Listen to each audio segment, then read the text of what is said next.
restoration of 2020 GLE 450. Headlamps need to be removed for easy welding and painting.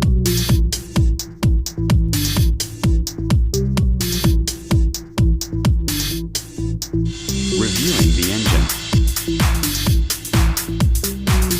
Smoothing the surface for smooth painting. V6 engine.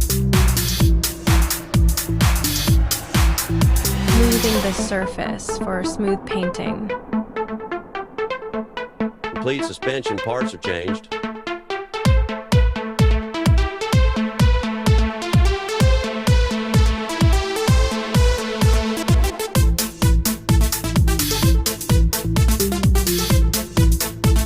Changing the body parts of the 2020 GLE 450.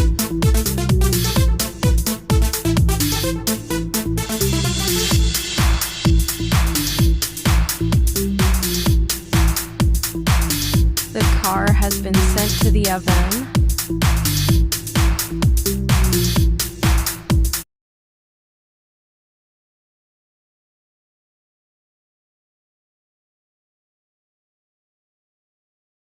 Presenting the finishing of the restoration.